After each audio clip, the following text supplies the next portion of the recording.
तुम्ही पाहत आहात MCN न्यूज मराठी। बारामती शहर पोलीस स्टेशनच्या हद्दीतील गुणवाडी रोड परिसरात गोवंश जातीच्या जनावरांची संशयास्पद व बेकायदेशीर वाहतूक सुरू असल्याची माहिती प्राप्त होताच बारामती शहर पोलिसांनी 6 जून रोजी गोरक्षकांच्या सहकार्याने तात्काळ संयुक्त कारवाई करून 2 मालवाहू वाहने व 4 गोवंश जनावरे ताब्यात घेतली। कारवाई दरम्यान वाहन क्रमांक MH45 AX0859 या महिंद्रा विरो वाहनामध्ये एक पांढऱ्या रंगाची खिल्लार गाय तर वाहन क्रमांक MH12 VF1033 या महिंद्रा बोलेरो मॅक्स पिकअप वाहनातील 3 असे एकूण 4 गोवंश जनावरे पोलिसांनी ताब्यात घेतली आहेत।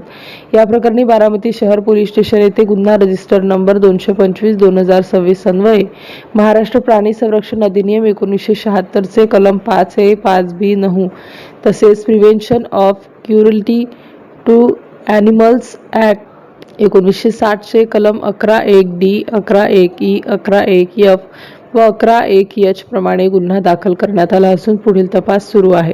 तर गोवंश संरक्षणासाठी गोरक्षक संघटना, सामाजिक कार्यकर्ते, स्थानिक नागरिक व पोलीस प्रशासन यांच्या समन्वयातून राबवण्यात येणारी ही मोहीम नागरिकांमध्ये विशेष चर्चेचा विषय ठरत आहे।